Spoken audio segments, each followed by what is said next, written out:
Assalamualaikum warahmatullahi wabarakatuh. Perkenalkan, nama saya Wahyu Nurul Fajri dan anggota kelompok saya bernama Muhammad Salim Alwan.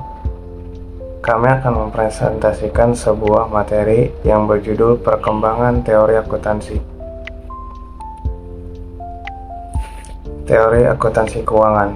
Dalam bentuknya yang paling sederhana, teori mungkin hanya dianggap sebagai pendapat atau kepercayaan.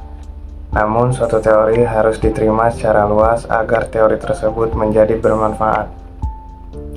Tujuan teori adalah untuk menjelaskan dan memprediksi. Oleh karena itu, tujuan dasar teori dari disiplin ilmu tertentu adalah untuk memiliki pengetahuan yang terdefinisi secara jelas, yang telah dikumpulkan secara sistematis, disusun, dan diverifikasi dengan cukup baik agar dapat memberikan kerangka referensi bagi tindakan-tindakan di masa depan. Sejarah awal akuntansi. Pernyataan Dennis Kamat-Besserat mengemukakan bahwa asal-muasal menulis sebenarnya ditemukan dalam perhitungan. Asumsi ini didasarkan pada fakta bahwa para peneliti menemukan potongan-potongan kecil tembikar yang tidak dapat mereka identifikasi di hampir setiap situs arkeologi di Timur Tengah. Selanjutnya, riset yang dilakukan Kamat-Besserat menemukan bahwa kepingan-kepingan tersebut merupakan bagian dari sistem akuntansi yang kompleks yang digunakan di seluruh penjuru Timur Tengah mulai tahun 8000 sampai 3000 sebelum Masehi. Akuntansi di Amerika Serikat sejak tahun 1945. Depresi besar, Great Depression, menyebabkan kepentingan bisnis menjadi semakin mengkhawatirkan terkait intervensi pemerintah yang membuat pelaku usaha mencari sejumlah cara untuk melakukan reformasi secara mandiri. Salah satu upaya awal untuk memperbaiki akuntansi dimulai tidak lama setelah terjadinya depresi besar tersebut melalui serangkaian pertemuan di antara para perwakilan New York Stock Exchange dan American Institute of Accountants. Tujuan pertemuan-pertemuan tersebut adalah untuk membahas sejumlah permasalahan yang berhubungan dengan kepentingan para investor, NYSE, dan para akuntan dalam penyusunan laporan keuangan bagi pihak eksternal. Committee on Accounting Procedure. Salah satu permasalahan awal yang dibahas oleh CAP adalah penggunaan model akuntansi biaya historis. Definisi aset pada saat itu diterima adalah biaya yang tidak diamortisasi, yang dianggap para kritikus sebagai cara untuk memberikan begitu banyak fleksibilitas kepada pihak manajemen dalam memutuskan kapan membebankan biaya ke beban. Praktik ini dianggap memungkinkan terjadinya manajemen laba, earning management. Accounting Principle Board. Pada bulan Oktober 1957, Presiden AISPA yang baru meminta penyusunan ulang dan penguatan proses penetapan standar AISPA, sementara pada 1959, metode perumusan prinsip-prinsip akuntansi dipertanyakan karena tidak timbul dari riset atau tidak didasarkan pada teori. Pada tahun 1959, AICPA merespon kemungkinan kelemahan CAP dengan membentuk Accounting Principle Board atau APB. Financial Accounting Standard Board. Pada tahun 1971, Dewan Direksi AICPA menunjuk dua komite. White Committee menerbitkan laporan pada tahun 1972 yang merekomendasikan penghapusan APB dan pendirian Financial Accounting Standard Board atau FASB. Berbeda dengan APB yang mana para anggotanya merupakan anggota AICPA, dewan baru ini terdiri dari perwakilan berbagai organisasi. Anggota FASB juga merupakan karyawan tetap, tidak seperti anggota APB yang merupakan tenaga paruh waktu yang tidak dibayar. Misi FASB. Misi FASB adalah untuk menetapkan dan memperbaiki standar akuntansi dan pelaporan keuangan sebagai arahan dan edukasi kepada publik, termasuk penerbit, auditor, dan pengguna informasi keuangan. Dalam upayanya untuk mencapai misi tersebut, FASB berusaha untuk 1. Meningkatkan manfaat pelaporan keuangan dengan fokus pada karakteristik utama seperti revalensi dan penyajian yang jujur, serta kualitas yang dapat dibandingkan dengan konsistensi. Menjaga agar standar yang berlaku mencerminkan perubahan metode yang diterapkan dalam menjalankan usaha serta perubahan dalam lingkungan ekonomi. 3. Mempertimbangkan dengan tepat segala area kekurangan yang dinilai penting dalam pelaporan kekurangan yang bisa memperbaiki melalui proses penetapan standar. 4. Mendorong standar akuntansi yang dapat diperbandingkan secara internasional bersama dengan perbaikan kualitas pelaporan keuangannya. 5. Memperbaiki pemahaman umum terhadap sifat dan tujuan informasi yang dimuat di laporan keuangan. FASB Accounting Standard Codification. Pada tanggal 1 Juli 2009, FASB Accounting Standard Codification atau FASB-ASC menjadi satu-satunya sumber bagi Generally Accepted Accounting Principle atau GAAP. FASB-ASC Codification efektif diberlakukan untuk periode interim dan tahunan yang berakhir setelah tanggal 15 September 2009.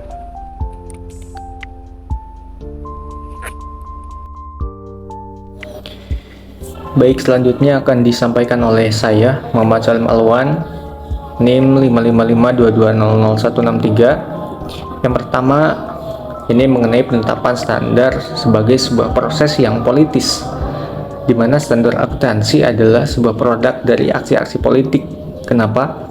Karena berbagai pihak itu sangat tertarik dan mau tidak mau mereka terpengaruh dengan perkembangan standar akuntansi yang ada. Dan cara terbaik bagi mereka untuk mempengaruhi rumusan standar akuntansi adalah dengan mempengaruhi balik pihak yang menetapkan standar akuntansi, dalam hal ini FASB atau Financial Accounting Standard Board. Nah, berikutnya, karena tadi itu ada perkembangan standar, perubahan standar, maka akan timbul yang namanya itu dampak-dampak, konsekuensi-konsekuensi yang khususnya terhadap lingkungan perekonomian, bisa itu harga maupun nilai sekuritas. Nah, pilihan metode akuntansi ini akan memengaruhi pengambilan keputusan yang diambil oleh perusahaan.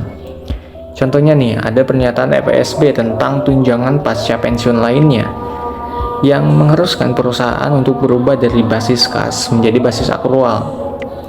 Nah, jadi tadinya tuh yang basis kas, perusahaan membebankan biaya-biaya pensiun ya benar-benar ketika karyawannya itu pensiun gitu di ujung masa aktif bekerja.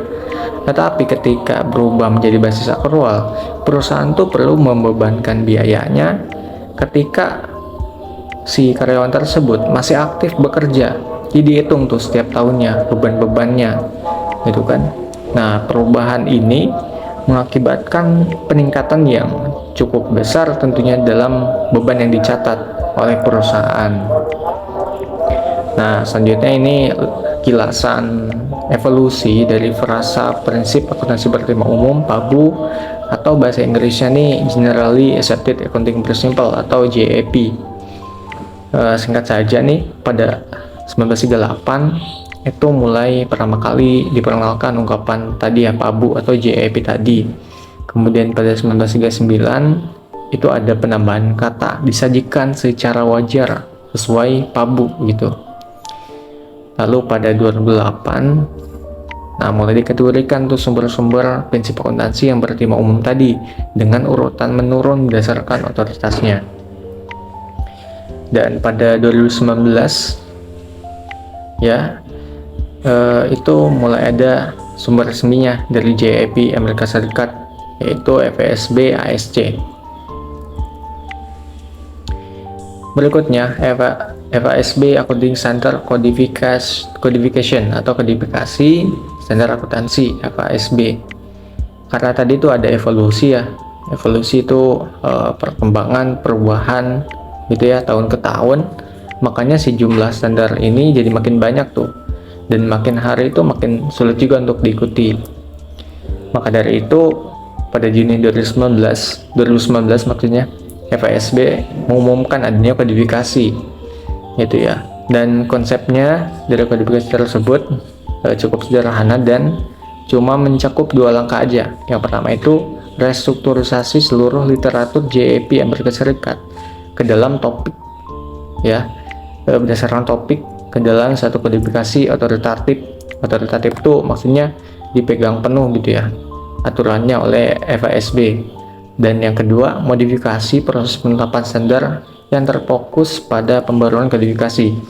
Jadi dari literatur tadi tuh yang udah dikodifikasi, kalau ada pembaruan itu cukup dimodifikasi yang baru-barunya aja gitu, tidak semua hal gitu ya. Nah, ini berikutnya, apa sih peran etika dalam akuntansi? Kalau berbicara orang, kita mengenal akuntan publik yang sebagai dia nih kayak sensor gitu ya, yang mengawasi dunia keuangan kita itu. Dan kenapa peran akuntansi ini penting? Karena Security Exchange Commission itu SEC itu menuntut penyerahan laporan keuangan yang harus diaudit, yang sudah diaudit oleh akuntan publik, sehingga menghindari rasa takut dari kemungkinan adanya informasi yang tidak akurat yang disampaikan oleh perusahaan yang tentunya kalau laporan keuangan ini andal, bisa dipercaya, tentunya persepsi publik terhadap auditor eksternal maupun perusahaan juga ini akan semakin baik gitu. Nah, ini ada beberapa peristiwa akuntansi pada awal 2000-an. Yang pertama tuh Arthur Andersen ya, salah satu kantor akuntan publik yang pernah tergabung dalam Big Five, akhirnya tutup. Dan pada bulan Juli 2002 Presiden George W. Bush menandatangani undang-undang Sarbanes-Oxley Bill ya, ini mana perusahaan harus menerapkan peraturan corporate governance yang bahkan sampai sekarang juga tetap diterapkan. Nah, ini kenapa hadir standar akuntansi internasional? Karena perekonomian yang semakin global gitu ya. Karena akuntansi ini bahasa ekonomi gitu. Jadi meskipun tadi tuh antara investor dia tuh investasinya di luar negaranya, dia masih bisa paham gitu ya bahasa keuangannya, bahasa ekonominya. Nah, kenapa? Karena adanya harmonisasi standar akuntansi internasional yang tadi itu ya, standar internasional accounting standard itu. Dan lembaga yang punya wewenang adalah IASB, International Accounting Standard Board itu, yang tujuannya ada 2 tadi itu, formulasi dan publikasi standar akuntansi yang bisa diakui gitu ya, yang bisa berlaku untuk seluruh dunia. Dan yang kedua, tujuannya adalah untuk melakukan perbaikan dan harmonisasi regulasi secara akuntansi dan prosedur yang berkaitan dengan penyajian laporan keuangan. Oke, mungkin cukup sekian dari kelompok kami. Kurang lebihnya mohon maaf. Semoga ada yang bisa bermanfaat. Wabillahi taufiq wal hidayah. Wassalamualaikum warahmatullahi wabarakatuh.